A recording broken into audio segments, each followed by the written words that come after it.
ନମସ୍କାର। କେନ୍ଦୁଝରର ବିକାଶ ଯାତ୍ରାରେ ଏକ ନୂତନ ଅଧ୍ୟାୟକୁ ଆପଣମାନଙ୍କୁ ସ୍ୱାଗତ ଜଣାଉଛି। ଆଜି ଏହି ପ୍ରଦର୍ଶନୀ ମାଧ୍ୟମରେ ଆମେ କେନ୍ଦୁଝରର ରୂପାନ୍ତରଣ ପାଇଁ ପ୍ରସ୍ତୁତ ହୋଇଥିବା ଏକ ଭବିଷ୍ୟବାଦୀ ରୋଡମ୍ୟାପ୍ ବିଷୟରେ କଥା ହେବା। ଆଜି କେନ୍ଦୁଝର ଏକ ପରିବର୍ତ୍ତନର ଦ୍ୱାର ଦେଶରେ ଠିଆ ହୋଇଛି। ଏହି ନୂତନ ଯୁଗ କେବଳ ଏକ ସ୍ଲୋଗାନ ନୁହେଁ, ବରଂ ଜିଲ୍ଲାର ପ୍ରତିଟି କୋଣରୁ ଆଧୁନିକତା ଏବଂ ଦ୍ରୁତ ବିକାଶ ସହ ଜଡ଼ିତ ଏକ ସଂକଳ୍ପ।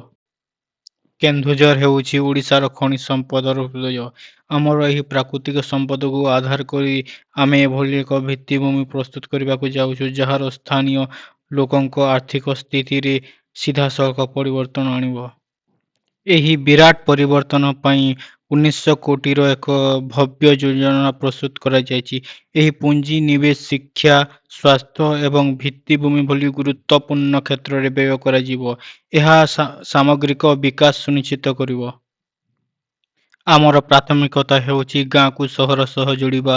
ଯାତାୟାତ ପାଇଁ ପ୍ରମୁଖ ସଡ଼କ ନେଟୱାର୍କର ଉନ୍ନତୀକରଣ କରାଯାଉଛି, ଯାହା ସବୁ ଋତୁରେ ଉପଯୋଗୀ ହେବ।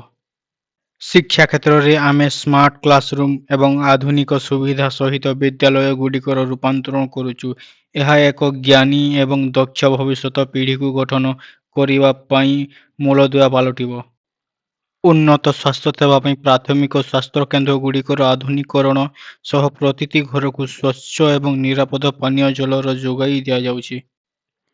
ଯୁବ ପ୍ରତିଭାଙ୍କ ପାଇଁ ଆଧୁନିକ କ୍ରୀଡ଼ା ଭିତ୍ତିଭୂମି ଏବଂ ନିଯୁକ୍ତି ପାଇଁ ଦକ୍ଷତା ବିକାଶ କେନ୍ଦ୍ର ସ୍ଥାପନ କରାଯାଉଛି। କେନ୍ଦୁଝରର ଭବିଷ୍ୟତକୁ ଆଗେଇ ନେବା ପାଇଁ ଆମେ ଆମର ଯୁବଶକ୍ତିକୁ ହିଁ ସଶକ୍ତ କରୁଛୁ।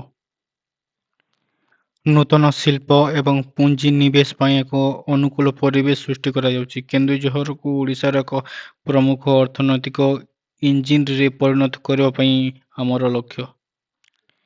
ଏହି ସବୁ ସମସ୍ତ ବିକାଶର କେନ୍ଦ୍ରବିନ୍ଦୁ ହେଉଛନ୍ତି କେନ୍ଦୁଝରବାସୀ।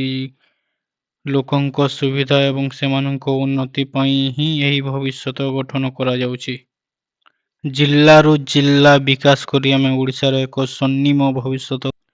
ଆସନ୍ତୁ ଏହି କେନ୍ଦୁଝର ରୂପାନ୍ତରଣ ଯାତ୍ରାରେ ସାମିଲ ହୋଇ ଓଡ଼ିଶା ସରକାରକୁ ଧନ୍ୟବାଦ ଦେବା।